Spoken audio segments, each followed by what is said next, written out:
Місцеві новини на Радіо Респект. Вітаю! У студії новин на Радіо Респект працює Віктор Терещук.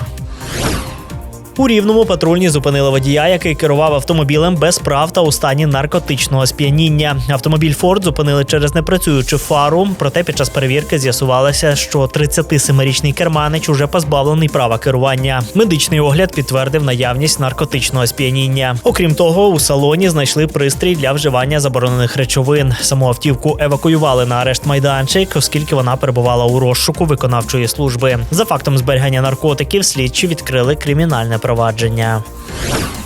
На Рівненщині судитимуть 4 осіб за організацію незаконного виїзду чоловіків за кордон. За версією слідства, обвинувачені створили 2 фіктивні благодійні фонди, нібито для допомоги армії. Через ці організації вони вносили дані військовозобов'язаних до системи «Шлях» під виглядом водіїв гуманітарних вантажів. Насправді, особи, яких вносили до реєстру, не мали стосунку до волонтерської діяльності та не планували повертатися в Україну. Загалом у такий спосіб кордон перетнуло 13 осіб. Справу вже скерували до Рівненського міського суду. Фігурантам загрожує до 7 років позбавлення волі.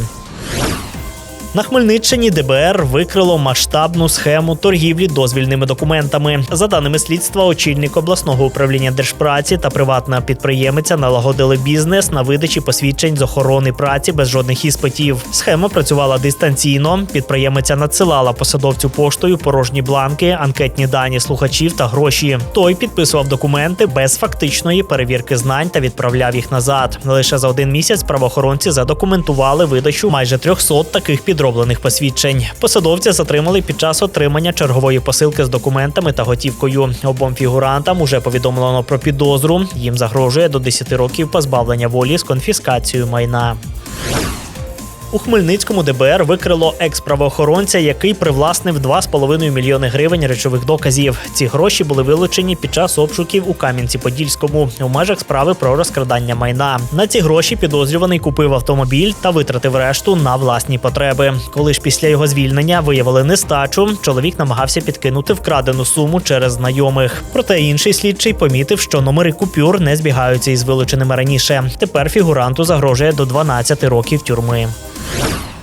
В Україні стартує реєстрація на національний мультипредметний тест. Вже від завтра, 5 березня, абітурієнти зможуть подати заявки онлайн. На Рівненщині цьогоріч очікується понад 12 тисяч учасників. Тестування традиційно пройде в 1 день та складатиметься з 2 блоків, по 2 години кожен. Між ними буде коротка перерва. Обов'язковими предметами залишаються українська мова, математика та історія України. А 4-ту дисципліну вступники обирають самостійно під час реєстрації. У Рівненській області кількість пунктів тестувань збільшать, а частину локацій знову розмістять в укриттях. Детальну інструкцію з реєстрації шукайте на сайті Центру оцінювання якості освіти.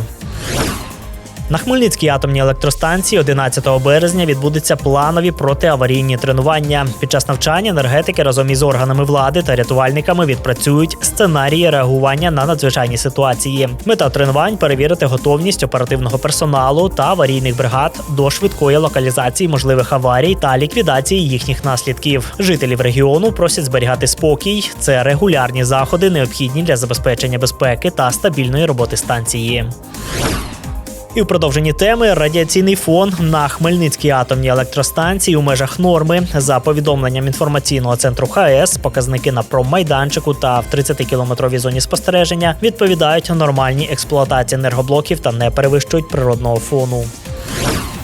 Це всі новини на цю мить. У студії Радіо Респект для вас працював Віктор Терещук. Не перемикайте, залишайтеся з нами, ви на правильній хвилі.